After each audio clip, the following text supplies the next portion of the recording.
los saludamos, amigas y amigos de 15UCR, este medio televisivo que se paga con los impuestos que tributan los habitantes de este país y otro pedacito que queda por ahí.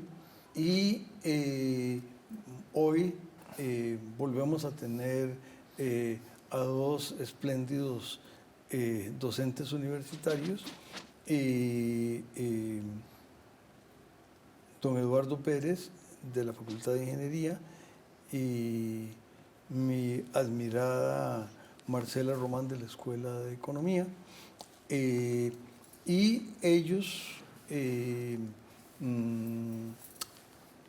organizaron junto con la CEPAL. CEPAL es la Comisión Económica para la América Latina, parte de Naciones Unidas, un evento, yo creo que fue en noviembre, pero ellos sí saben todo. Bienvenidos de nuevo ambos. Cuéntenos, por favor. Y tal vez Marcela, si quiere empezar. Gracias, don Juan. Un gran placer estar aquí compartiendo con usted y con Eduardo y con toda su estimable audiencia. Efectivamente, fue a principios de diciembre del año pasado. Organizamos un taller internacional en la Escuela de Economía en colaboración con la Unidad de Asentamientos Humanos de la CEPAL de Santiago de Chile y en colaboración también con la Municipalidad de San José. Organizamos un evento para discutir sobre una figura que tiene distintos nombres en distintos países, pero que nosotros le llamamos para el evento operador urbano, que es la idea de entes que son alguna especie de arreglo institucional, que ahora podemos conversar un poquito sobre las distintas alternativas de esos arreglos que existen, que apoyan la implementación de distintos procesos en la ciudad de ejecución. Puede ser de obras, pero mayoritariamente la experiencia está relacionada a grandes proyectos urbanos que incluyen regeneración, rehabilitación de zonas antiguas deterioradas de la ciudad por distintos motivos, que requieren enormes inversiones y periodos de ejecución muy largos de tiempo. Las transformaciones pueden llevar 10, 15, 20 años o más. Y entonces la administración regular de los municipios para gestionar las transformaciones no tiene como la dinámica y los mecanismos, las herramientas para gestionar la implementación de estos proyectos que son sumamente grandes en comparación a veces hasta el presupuesto municipal de obras regular, y sobre todo trascienden por mucho los periodos político-administrativos de las gestiones. Entonces se crean estas figuras que son como brazos ejecutores o implementadores de las grandes transformaciones urbanas. Uno puede imaginarse que en las ciudades, Eduardo puede contar más, que su gran especialidad es la planificación, uno puede ir haciendo intervenciones puntuales chiquitas. Por ahí ahora los urbanistas hace algunos años le empezaron a llamar acupuntura urbana, como cosillas que vemos en las ciudades, ¿no? Que arreglan los parques, intervenciones en aceras, mejoran viabilidad, etcétera. Entonces esas cositas sumadas en conjunto, la verdad es que pueden ir generando transformaciones pequeñas, ¿verdad? Que a lo largo del tiempo acumuladas pueden cambiar las condiciones de competitividad de un territorio y la calidad de vida de los habitantes que en él viven. Sin embargo, hay momentos en que el deterioro de la ciudad construida, que se edificó hace 70, 80 o más años, ya no reúne las características del capital físico, la distribución de usos del suelo, ¿verdad?, en el territorio, los sistemas de transporte, movilidad de personas y de carga, todos los corredores logísticos empiezan como fueron diseñados hace tantos años, ya no cumplen todos los requisitos para potenciar, ¿verdad?, las capacidades y las oportunidades que ese territorio genera en la economía actual y en los próximos años. Entonces se diseñan estas intervenciones que se suelen llamar grandes proyectos urbanos, que agarran algunos pedazos, como un recorte en el mapa de una ciudad, y hacen una intervención muy grande. Se siembra infraestructura que se llama estructurante, ¿verdad? Se renueva maneras de movilidad, se genera más espacio público, hay distintas cosas, y se motiva al mercado, al capital privado, a tomar esta zona como una zona para desarrollo intenso, ¿verdad?, inmobiliario en el futuro. Entonces sobre eso conversamos. Costa Rica está en un punto en el área metropolitana y en mayor o mejor medida tal vez otras ciudades secundarias que pudiéramos conversar, pero mayormente aquí en la región central, sobre todo los cantones cabecera de las 4 provincias del Valle Central, ¿verdad? Tenemos centros históricos bastante deteriorados, que han sufrido transformaciones pequeñitas y que ya va siendo hora como de darle una nueva mirada. Entonces, pues de eso estábamos discutiendo de la mano de CEPAL, que ha estado estudiando mucho sobre este tema, haciendo una sistematización de experiencias en muchos países, y tuvimos la suerte que CEPAL invitara a Costa Rica a 4 especialistas de México, de Colombia, de Brasil y de Ecuador a que contaran las experiencias de estos procesos y cómo se han armado estos arreglos institucionales para gestionarlos. Don Eduardo, lo invitó en un par de alusiones, una directa y otra indirecta, doña Marcela. Sí, bueno, muchas gracias. Y claro, un gusto compartir con usted y con Marce, como siempre. A mí se me salen estas informalidades, por cierto, sepan disculpar.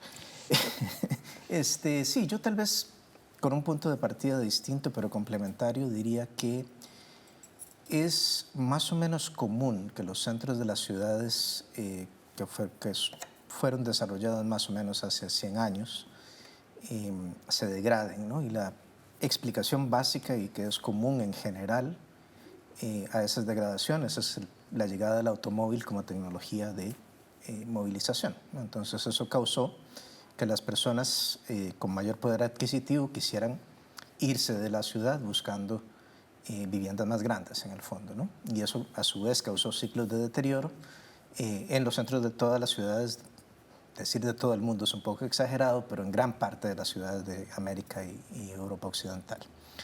Entonces esto es un problema de larga data y con mucha tradición, y la operación urbana, que es el hecho de hacer este gran proyecto, es una de las soluciones que desde la teoría ha sido conocida desde hace mucho tiempo como una forma de comenzar a recuperar estos centros que son ventajosos por otras razones, ¿no? Están muy bien localizados en esencia, ¿no? Con respecto al conjunto de las actividades humanas que llamamos ciudad, ¿no? Porque ocurren todas en el mismo espacio.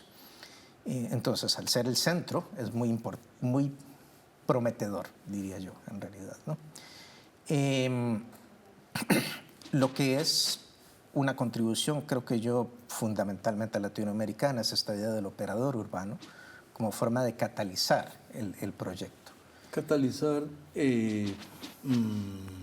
va a ser el punto donde vamos a pedirle al canal que nos invite para regresar en el siguiente segmento.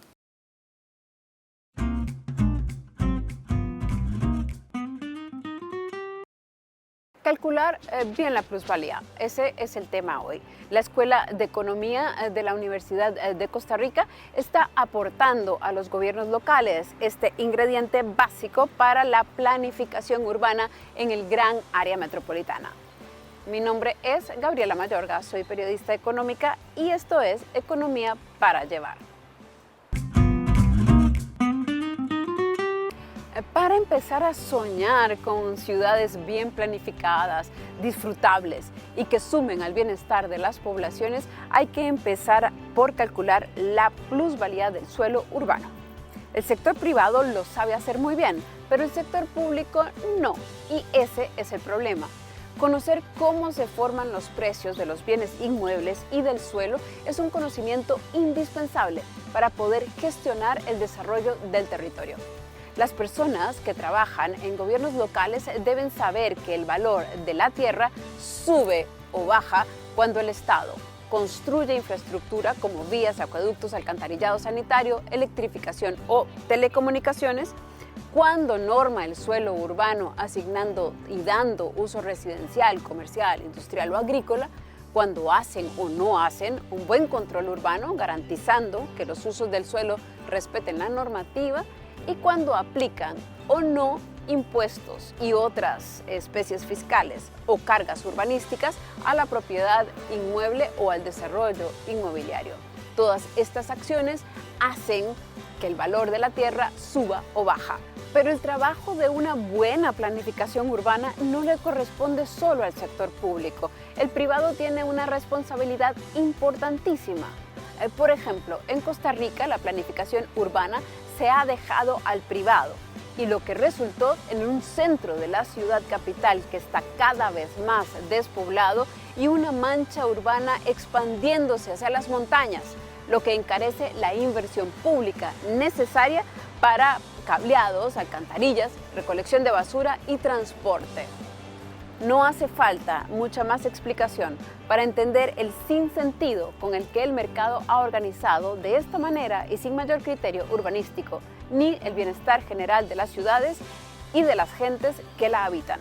Se ocupa planificación con criterio público y se requiere para beneficio general, porque no hay competitividad futura posible en un territorio que se deteriora.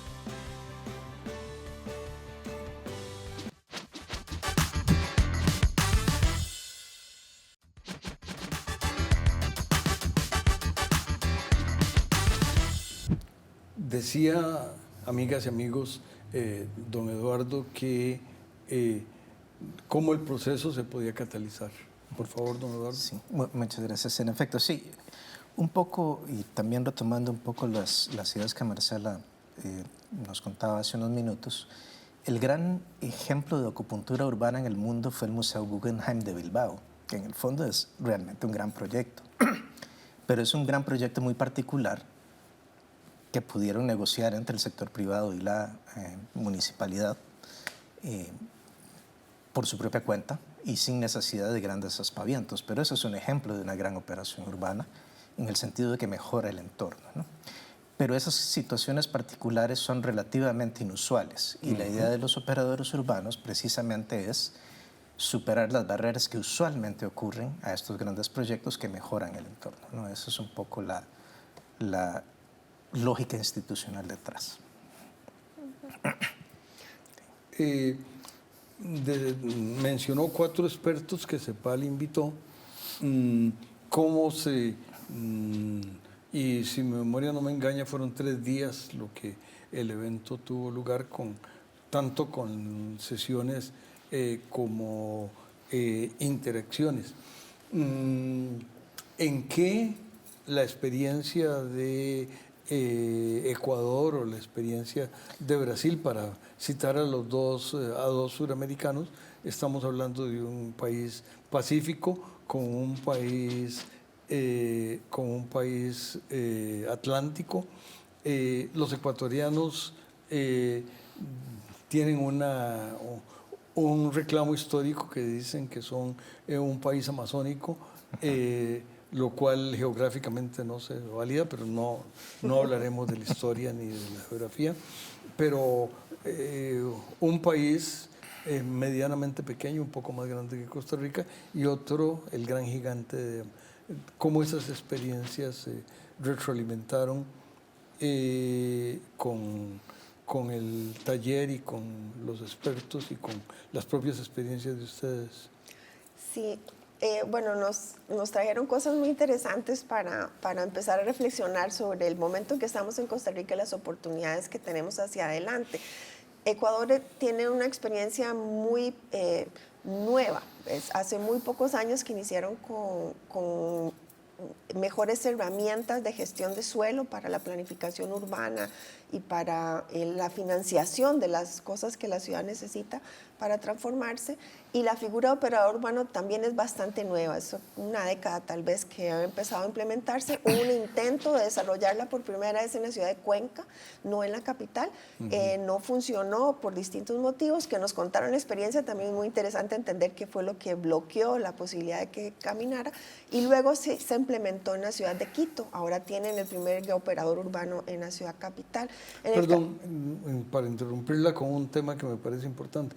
Cuando las cosas no salen, estudiar lo que no salió puede ser casi más útil que cuando funciona, porque cuando funciona, bueno, pues funcionó y como que eso no necesariamente es enseñanzas. En cambio, cuando algo no funciona, las enseñanzas están ahí sobre la... Exactamente, y estamos muy agradecidas con la persona que vino porque compartió, ¿verdad?, con gran transparencia, él coordinó este ejercicio tanto en Cuenca como en Quito.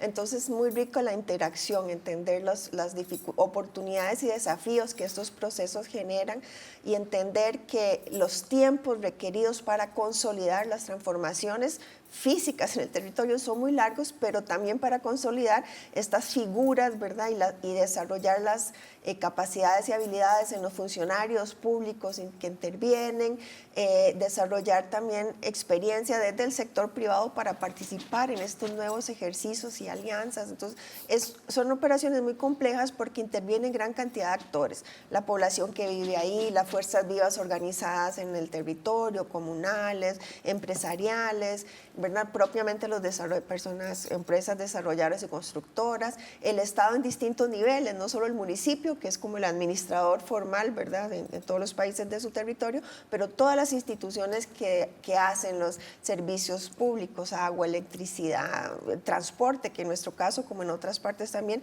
trasciende el nivel local, ¿verdad?, y es gestionado desde el Ministerio de Obras Públicas. Entonces hay una enorme cantidad de actores involucrados y eso hace las operaciones muy complejas. Entonces decía, Ecuador tal vez es el caso en el que nos podemos inspirar más prácticamente porque acaba de empezar, entonces recoge la experiencia de muchos años en otros países, Brasil incluido, que es de los países que tienen mayor tradición en estos ejercicios, más de 5 décadas ya, y entonces renueva su legislación, las herramientas de gobierno local, allá se llaman ordenanzas, serían como nuestros acuerdos de consejo municipal, para ir creando las condiciones para que los proyectos puedan emprenderse.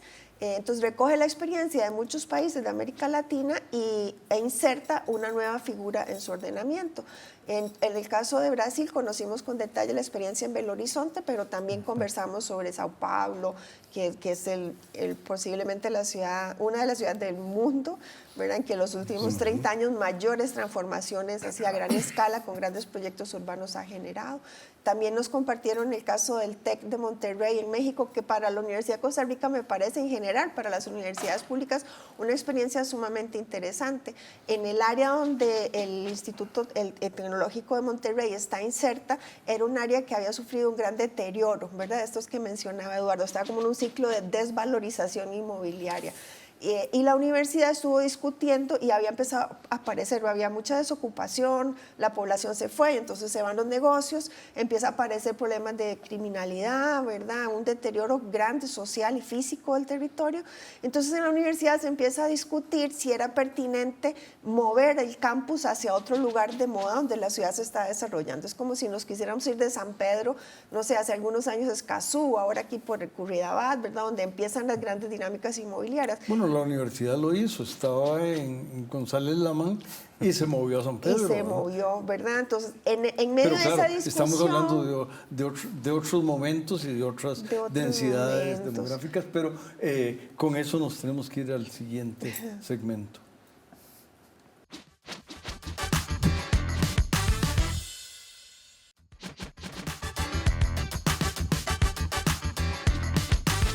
Continuamos, amigas y amigos, aprendiendo y entendiendo y reelaborando las experiencias del taller de diciembre. Decía don Eduardo. Sí, bueno, en efecto, comentábamos ahora, hace unos minutos fuera de cámaras, uno de los casos que nos propusieron muy interesante sobre México, en donde el Instituto Tecnológico se involucró fuertemente como el gran asesor en la creación de estas operadores y operaciones urbanas, y un poco motivado en su momento por lo que ocurría en la vecindad inmediata del campus principal de ellos en Monterrey, ¿no? Que en efecto comenzó a degradarse en México en un momento y en un contexto donde esa degradación en parte estaba relacionada con la violencia y con el crimen. Entonces, en ese sentido también digamos que fue un momento que nos puede servir a nosotros de modelo, y se vieron forzados a enfrentar una situación en donde sus acciones podían ser retirarse, ¿no? Sea de la forma de crear una pared y no dejar que entren a su campus sino los estudiantes y profesores, o mudándose ¿verdad? Irse a otro lugar que no fuera, que no sufriera esos problemas, por una parte, o que fue lo que afortunadamente para todos nosotros decidieron hacer, porque así de su valentía pudimos aprender cómo comenzar a lidiar con estos problemas. La otra opción era tratar de mejorar el entorno, ¿no?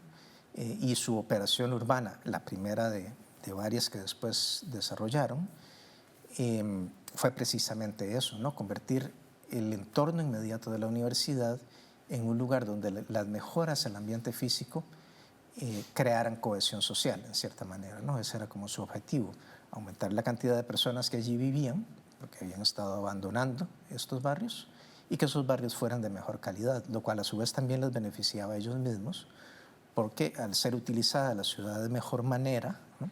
Por sus habitantes, pues las consecuencias negativas de ese abandono, incluida la criminalidad, iban a reducir.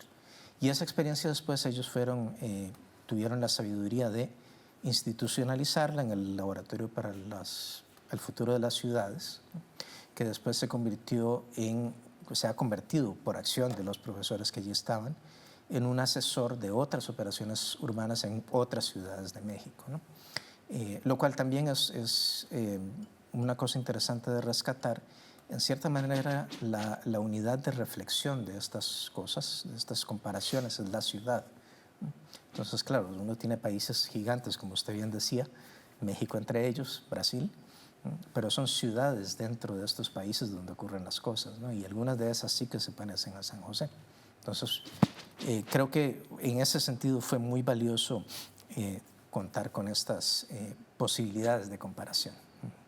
Aquí tal vez me parece a mí, y ustedes sí saben y yo no, la experiencia más cercana, pero muy diferente, es el TEC, el Instituto Tecnológico, que tiene en Barrio Montt la sucursal de San José, pero creo que el tema de integración entre el vecindario y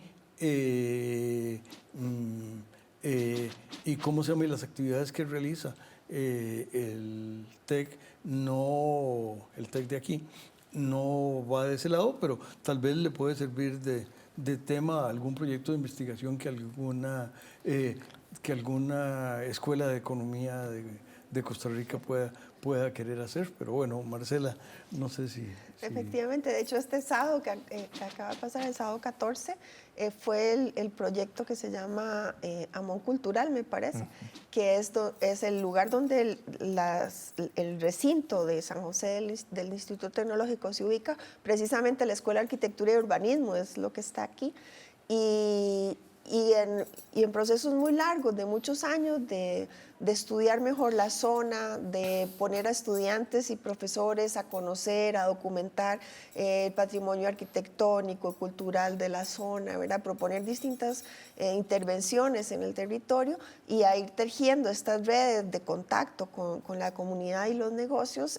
Han desarrollado distintos tipos de actividades. El sábado ellos eran uno de los auspiciadores de este hermoso pequeño festival ahí que hubo en el centro de la ciudad. Tal vez me gustaría agregar que entre los ejemplos que vinieron hay una ciudad que es muy conocida para muchas personas en Costa Rica y que es otra de las grandes ciudades mencionadas a nivel internacional por la impresionante transformación global que tuvo la ciudad, que es Medellín, en Colombia. También una gran especialista en Medellín, Beatriz Rabe, vino y participó en el taller y nos sistematizó la gran experiencia que tienen con múltiples intervenciones de distintas escalas, dicen los urbanistas, o sea, de tamaños muy distintos, de pedazos del territorio y complejidad de esos pedazos, ¿verdad? Como en Brasil o Sao Paulo, la gran ciudad que mencionamos, ha sido muy famosa por la transformación de partes muy deterioradas, que incluían como lugares industriales abandonados y tal, que empujaron un crecimiento económico muy importante. En Medellín sucede esto, pero con las dos cosas muy interesantes al menos que mencionar. Estas grandes transformaciones urbanas fueron el motor de transformación de la gran crisis social de violencia que tuvo Medellín durante tantos años.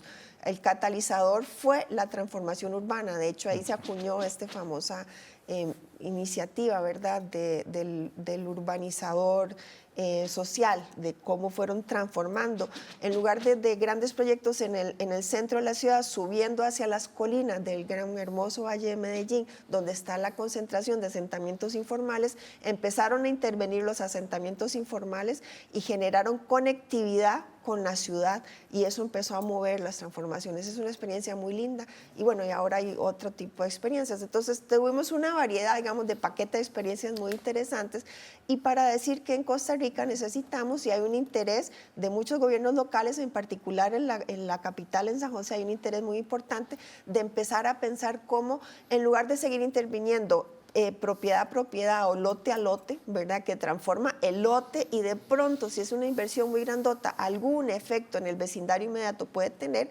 a pensar cómo transformar ciudad. Lo que reúne a una gran cantidad de terrenos de distintos propietarios, de distintos tamaños, de distintos usos, con distintos intereses. Por eso la complejidad de las intervenciones, y por eso la necesidad de reflexionar sobre cuál figura jurídica y operativa pudiera ser más apropiada para gestionar estos nuevos procesos de transformación. Pues qué interesante, y obviamente para los costarricenses que participaron, me parece que también sirvió para intercambiar las propias experiencias y los retos. ¿Me equivoco, Marcela? Sí, fue muy interesante. De hecho, estamos muy agradecidos con la Municipalidad de San José por propiciar, digamos, el interés para que estas cosas se pudieran concretar, con la CEPAL, que financió el evento, era la Escuela de Economía, que dio todo el apoyo. Pero también en la municipalidad decir que el señor alcalde, 3 regidores y el cuerpo directivo superior de la municipalidad estuvieron aquí con nosotros en la Escuela de Economía sentados, aprendiendo, discutiendo, tomando notas, compartiendo la experiencia. Y también la alcaldesa de Heredia estuvo con nosotros, vinieron personas de la municipalidad de Montes de Oca, de Curridabat. Tuvimos una mezcla de gobiernos locales que fueron invitados, ¿verdad? Mucho personal de esta universidad, de la Escuela de Arquitectura, de Ingeniería, de Topografía, de Economía, de Sociología. Entonces nos reunimos un grupo muy interesante. Y tenemos que pedirle a las amigas y amigos que se queden con los espléndidos programas de 15 UCR, y felicitarlos y adelante ustedes. Gracias. Muchas gracias.